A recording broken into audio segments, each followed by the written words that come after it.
മറ്റൊന്നും ഓർമ്മിക്കണ്ട, നല്ലോണം പഠിക്കണം. അശ്വതി പറയാറുള്ളത് പോലെ ദുഃഖവും പ്രയാസവും ഒന്നുമില്ലാത്തൊരു ജീവിതം നമുക്കും ഉണ്ടാവും. ഫാക്ടറി കാര്യത്തിലൊന്നും എനിക്കൊരു ശ്രദ്ധയുമില്ലായിരുന്നു. ഇപ്പൊ എനിക്കൊരു ലക്ഷ്യമുണ്ടല്ലോ.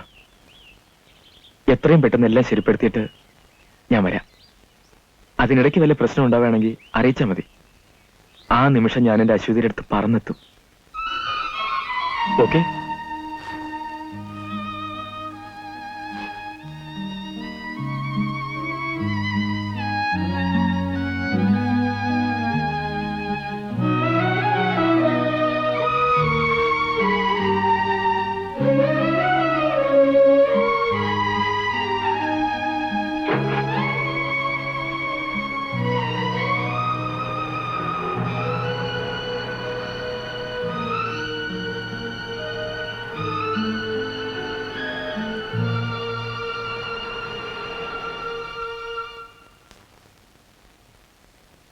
പക്ഷേ വിനയം വന്നില്ല.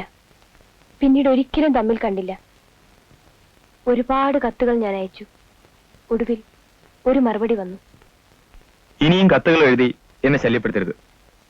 കുട്ടി ഇതൊക്കെ എത്ര സീരിയസ് ആയി എടുക്കുന്നതാണ്. താൽക്കാലികമായ റൊമാൻസ് ആണെങ്കിലും അല്പം ഡെപ്ത് കിട്ടിക്കോട്ടെ എന്ന് കരുതിയാണ് ഞാൻ ആ നുണകളൊക്കെ തട്ടിവിട്ടത്. ഒക്കെ വിശ്വസിച്ചു അല്ലേ? എന്റെ ടൂറുകളിൽ ഞാൻ ഒരുപാട് പെൺകുട്ടികളെ പരിചയപ്പെട്ടിട്ടുണ്ട്, അടുത്തിട്ടുണ്ട്. അതിലൊരാൾ മാത്രമാണ് അശ്വതി. സ്നേഹമാണ്, പ്രേമമാണെന്നൊക്കെ എഴുതി ഇനിയെങ്കിലും സമയം കളാതിരിക്കൂ. വിനയൻ.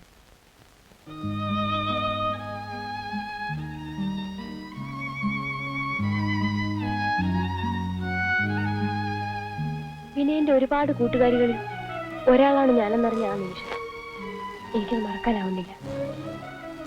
അന്നു മുതൽ മനസ്സുകൊണ്ട് എല്ലാവരെയും ഞാൻ അകറ്റി. സ്നേഹപ്രകടനങ്ങൾക്കൊന്നും ഒരർത്ഥവുമില്ലെന്ന് വിശ്വസിക്കാൻ ഞാൻ ശ്രമിച്ചു. മറ്റുള്ളവരെന്നെ വെറുക്കുന്നത് കാണാനാണ് ഞാൻ കൂടുതൽ ഇഷ്ടപ്പെട്ടത്. അവൻ എവിടെ ഉണ്ടെന്ന് അശ്വതിക്ക് അറിയില്ലേ? അറിയാം. പക്ഷേ മനസ്സുകൊണ്ട് എന്നെ വേണ്ടെന്ന് വെച്ച ഒരാളെ വീണ്ടും ബുദ്ധിമുട്ടിക്കുന്നത് ശരിയല്ലെന്ന് ഞാൻ വിചാരിച്ചു. Because still I love him.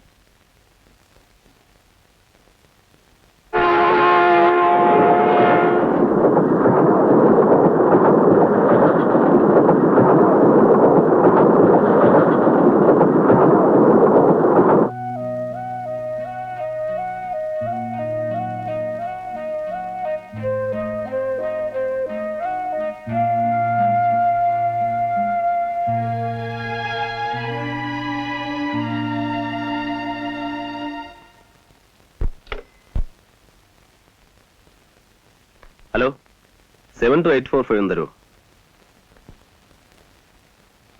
Hello, continental exports അല്ലേ? പ്രൊപ്പറേറ്റർ മിസ്റ്റർ വിനയേന്ദ്രൻ ഒന്ന് കിട്ടുമോ? നോക്കട്ടെ, please hold on. Mister Vinayendran. Sreedharan, കുറച്ച് ദൂരത്തുനിന്ന് വരിക. നേരിട്ട് കണ്ട് സംസാരിക്കാൻ ഒരു അവസരം ഉണ്ടാക്കി തരണം. അല്ല, ബിസിനസ്സുകാരുമില്ല, എല്ലാം നേരി പറയാം. അതെ, അങ്ങനെ പറഞ്ഞാൽ ശരിയാവില്ല. ഞാൻ അശ്വതിയുടെ ഒരു ബന്ധുവാ. ഹലോ ഹലോ ഹലോ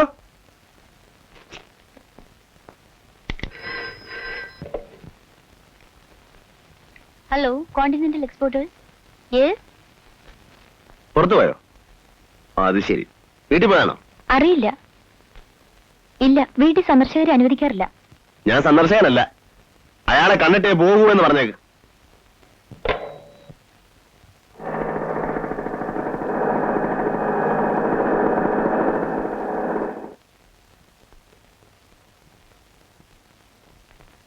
ആരാ? കോണ്ടിനെന്റൽ എക്സ്പോർട്സിന്റെ മുതലാളിയുടെ വീടല്ലേ? അതെ. അദ്ദേഹത്തെ ഒന്ന് കാണണമല്ലോ. മുതലാളി സ്ഥലത്തില്ല. ഉണ്ട്, എനിക്കറിയാം. ഉണ്ടെ തന്നെ ഇപ്പൊ കാണാൻ പറ്റില്ല.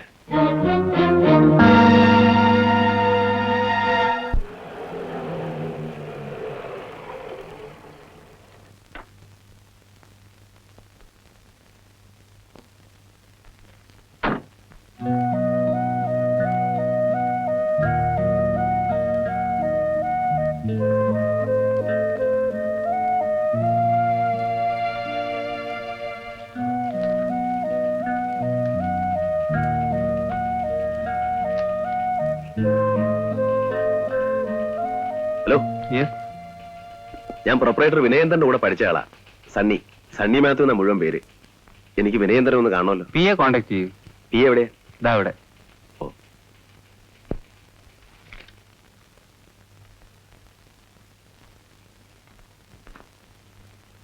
Yes, what can I do for U?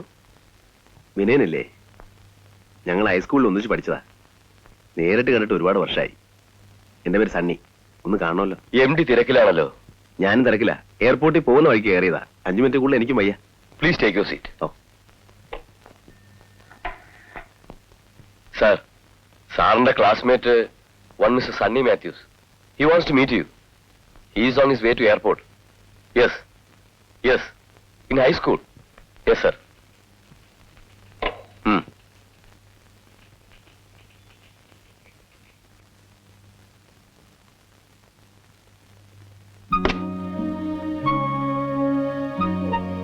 Please come. എടാ, നിന്നെ ഒന്ന് കാണാൻ എന്റെ കുടുംബചരിത്രം വരെ പറഞ്ഞു കൊടുക്കേണ്ടി വന്നു. എന്തൊരു മാറ്റമാണ് നീ മാറിയിരിക്കുന്നേ. പഠിച്ചോണ്ടിരുന്ന കാലത്ത് നീ ആയിരുന്നു ക്ലാസ്സിലെ ഏറ്റവും ചെറിയ കുട്ടി. സണ്ണി ഏത് ക്ലാസ്സിലാണ് നമ്മൾ ഒന്നിച്ചുണ്ടായിരുന്നത്? അപ്പൊ ഒന്നും നിനക്ക് ഓർമ്മയില്ലേ? എനിക്കറിയാം, പലതും മറക്കുന്നവനാ നീ. എന്നെക്കാ വേണ്ടപ്പെട്ട എത്ര പേരെ നീ മറന്നിരിക്കുന്നു. എല്ലാം ഓർപ്പിക്കാനാ ഞാൻ വന്നത്. സണ്ണി എന്ന പേരിൽ ഒരു സുഹൃത്തുണ്ടായിരുന്നതായി ഞാൻ ഓർക്കുന്നില്ല. നിങ്ങൾ ഏത് സ്കൂളിലാണ് പഠിച്ചിരുന്നത്? അടിച്ചതിന്റെ തലമണ്ടയെ ഉടയ്ക്കും. സണ്ണിയെ നീ ഓർക്കുന്നില്ല അല്ലേ?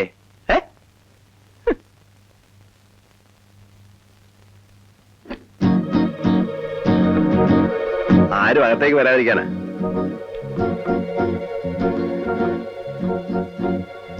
ഇനി ഓർത്ത് നോക്ക്. എവിടെയെങ്കിലും വെച്ച് ഈ മുഖം കണ്ടിട്ടുണ്ടോ? നിങ്ങൾ എന്തിനാണ് ഡോർ ലോക്ക് ചെയ്തത്? അത് തുറക്കൂ. നീ വലിയ ആളാണെന്നറിയാം. ഫോണിൽ കിട്ടണമെങ്കിൽ മുഹൂർത്തം നോക്കണം, നേരിലൊന്ന് കാണണമെങ്കിൽ ജാതകം നോക്കണം. നീ ആരാ, ജയ്പൂർ സുൽത്താനോ അതോ അക്ബർ ചക്രവർത്തിയോ? നിങ്ങൾ ആരാണ്? ഞാനോ? ഞാൻ ശ്രീധരനാ. ഫോണിൽ ഞാൻ എന്നെ പരിചയപ്പെടുത്തപ്പോ നീ ഫോൺ കട്ട് ചെയ്തു. അതോടെ ഞാനങ്ങ് പൊയ്ക്കോളൂന്ന് നീ കരുതിയല്ലേ? അങ്ങനെ പോകാൻ വന്നവനല്ല ശ്രീധരൻ. അശ്വതി എന്റെ കുഞ്ഞമ്മാവന്റെ മോളാ. ഒന്നും അറിയാത്തൊരു പാവം പെൺകുട്ടിയെ ചതിച്ചിട്ട് നീ ഇങ്ങനെ മാന്യമായിട്ട് സൂഹിക്കാമെന്ന് കരുതിയല്ലേ? ആരെയാ നീ വിളിക്കുന്നത്?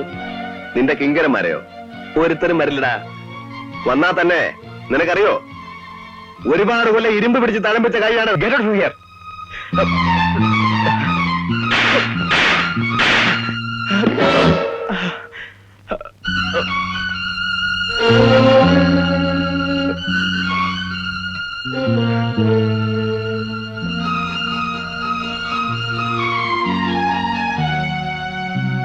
കഴിഞ്ഞു.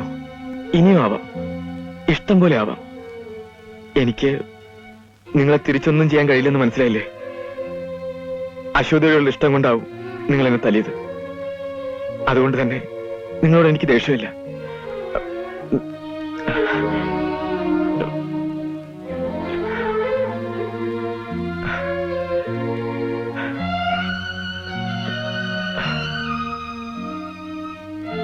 നിങ്ങളെക്കാൾ, ഒരുപക്ഷെ ലോകത്തുള്ള മറ്റാരെക്കാളും അശ്വതിയെ സ്നേഹിക്കുന്നവനാണ് ഞാൻ.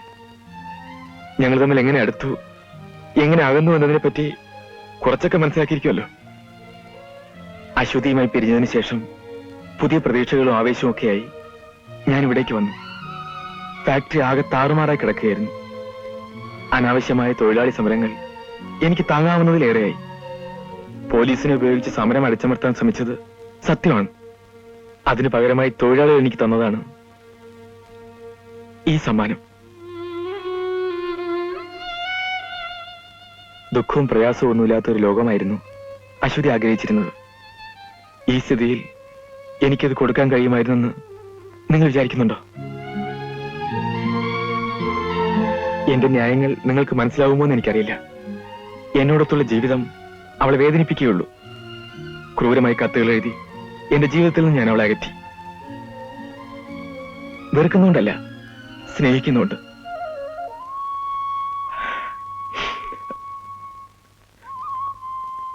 അവൾക്ക് കിട്ടിയേക്കാവുന്ന നല്ലൊരു ജീവിതത്തിന് ഒരു വിലങ്ങുതടിയാവേണ്ടെന്ന് ഞാൻ കരുതി. എനിക്കിതൊന്നും അറിയില്ലായിരുന്നു. വിനയം വിചാരിക്കുന്ന പോലെ ഒരു പെൺകുട്ടിയല്ല അശ്വതി. ആ കുട്ടി ഒന്നും മറന്നിട്ടില്ല. വിനയൻ അവളെ മനസ്സിലാകാഞ്ഞിട്ടാ. അവള് അവളെന്റെ കുഞ്ഞമ്മാവന്റെ മോളാണേ.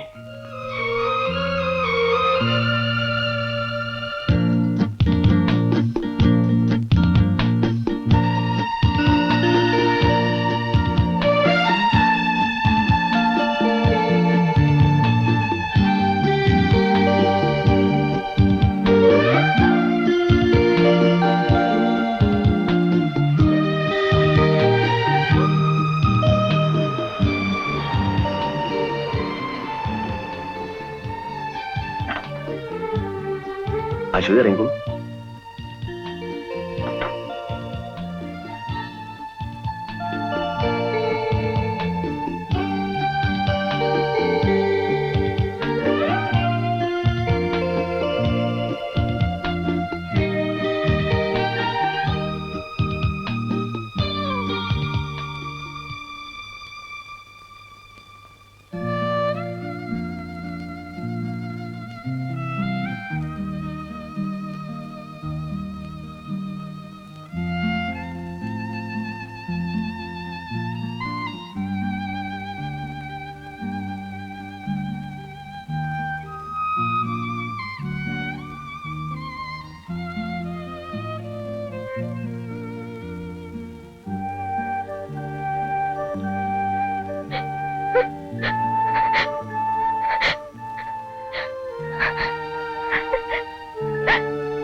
ശ്രീധരേട്ടാ,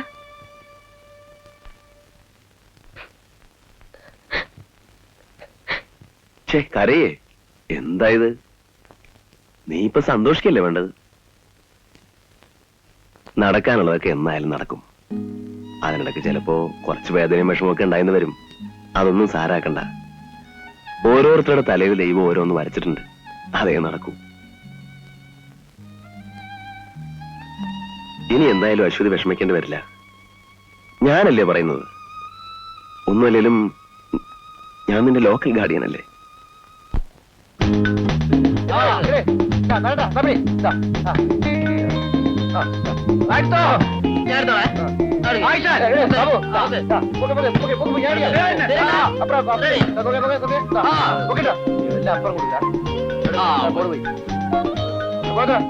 എന്താ സാറേ? ഒരു മിനിറ്റേ. ഒരു പ്രത്യേക കാര്യം പറയാനാ ഞാനിപ്പോ വന്നത്. കളരിക്കൽ രാമൻകുട്ടി എന്നൊരാളാണ്. കേട്ടിട്ടുണ്ട്. അങ്ങേർക്കൊരു മോളുണ്ട്. നല്ല ഐശ്വര്യമുള്ള കുട്ടി. 4 ആങ്ങളമാർക്കും കൂടി ഒറ്റ പെങ്ങളാ. നല്ല സൗന്ദര്യം, ഒന്നാന്തരം തറവാട്. നിനക്ക് വേണ്ടി ഞാനിതൊന്ന് ആലോചിക്കട്ടെ. പെൺകുട്ടി ഗ്രാജുവേറ്റാ?